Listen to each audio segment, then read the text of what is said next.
Hello everyone.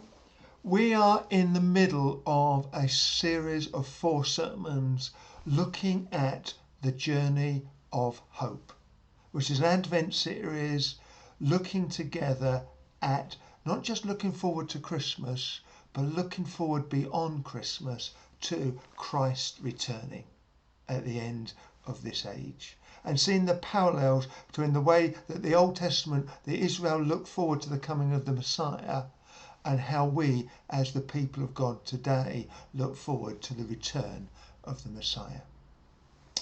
The 4 sermons, the 2 that have already gone, the first one of expectation, then the one we're looking at today is preparation, and then there's going to be departure and homecoming in the following 2 weeks.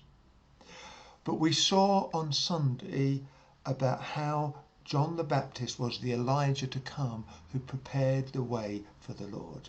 And we looked at how John the Baptist had great similarities between himself and Elijah, but also how John the Baptist prepared the way for Christ.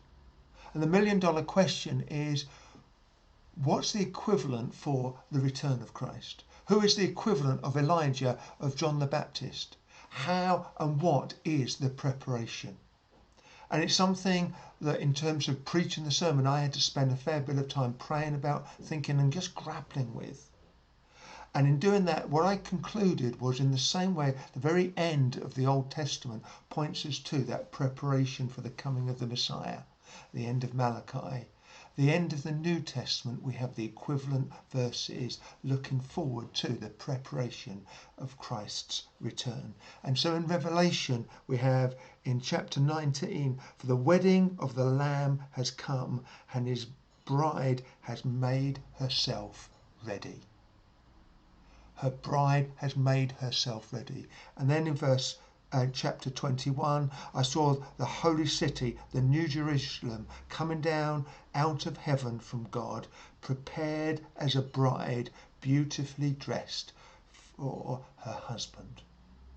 And so we, the church, we are the equivalent of John the Baptist and Elijah. We prepare ourselves, we make ourselves ready for the coming of our bridegroom, the coming of Christ. And we, at this time, in different ways, will be preparing for Christmas.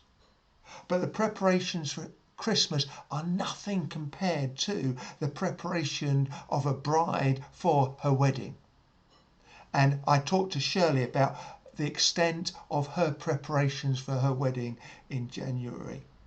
And you yourself can tune into the preparations that maybe went into your wedding, or as you anticipate a wedding, or other things, the preparation that goes into that. And how we ought to be putting the same preparation in, preparing ourselves, the church, for the wedding supper with the Lamb, when we meet our bridegroom. And Revelation talks about, for the wedding of the Lamb has come, and her bride has made herself ready. Fine linen, bright and clean, was given her to wear. And fine linen stands for the righteous acts of God's own holy people. So we prepare ourselves by clothing ourselves with righteous acts. And I gave some suggestions out of, equivalent to John the Baptist, of what those righteous acts might look like. But not that it's our righteous acts that save us, but no, we actually are saved. We are brought to oneness, part of God's people, through faith and what God has done. But then, once we're there, we then are called to prepare ourselves for our wedding. That's our calling. And the effort that we put in to prepare for Christmas, the effort we put in to prepare for a human wedding, are just a foretaste of the preparation that ought to go into our wedding with Jesus, with Christ, and our life together into eternity.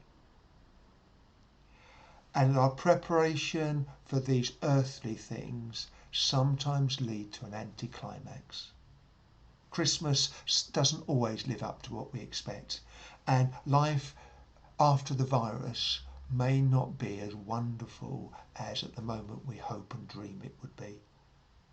But our life with Christ, our marriage to the Lamb, and the wedding that initiates that is going to not be any sense of anticlimax at all. It's going to be glorious and well worth all the energy and effort and preparation that we put in.